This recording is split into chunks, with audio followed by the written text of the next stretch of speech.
এখানে ট্রেনিংগুলো হয় দুদিন করে। হ্যাঁ বৃষ্টি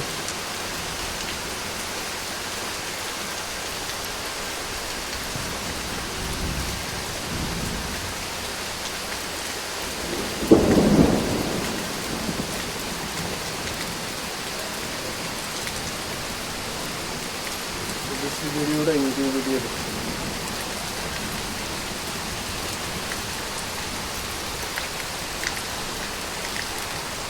কথা